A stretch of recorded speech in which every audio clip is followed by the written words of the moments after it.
Inihayag ni House Lead Prosecutor in Batangas Representative Jervel Luistro na importante ang testimonya ni Limuel Ortonio. Huli tayo inisubota nagpapatutuo sa mga alegasyon ng mga irregularidad sa paggamit at pag-liquidate kan confidential funds kan Office of the Vice President sa pamamayo ni Vice President Sara Duterte. Dagdag pa ni Luistro na pigkukumpirmar ni Ortonio ang nagkaperang issue sa pag-request, pag-release, paggamit at pag-liquidate kan pondo susog sa Joint Circular number 2015-01 kabali digdian 250 million pesos na hinagat kan Office of the Vice President kan Agosto 22, 2022 na warang computation, projection sa Physical and Financial Plan na naaprubaran sa na sinapasara ang Physical and Financial Plan halos sa bulan makalihisan request.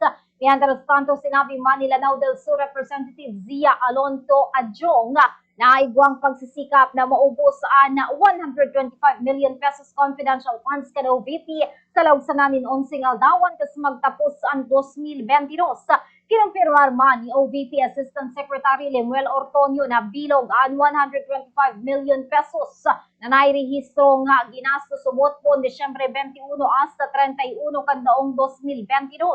Sigun kay Adyong, 11 daw sana ang ginugol kan 2022 kumparar sa 52 hasta 79 aldaw kan quarter kan taong 2023. Huli digdi sinabi kan prosecution na kinakaipuhan pang maipaliwanag kung paanong tinukoy ang kantinada asin kung nata bilog na 125 million pesos sa nagastos antes magtapos sa nasabing taon.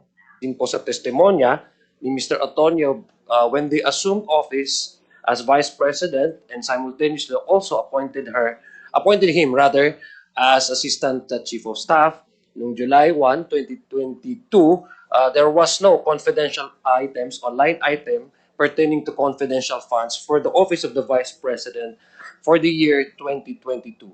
So, importante pong naging testimonya dito ni Mr. Antonio because it detailed the chronological events that happened pertaining to the request up to the time of the utilization of the confidential funds, particularly on the last quarter of 2022.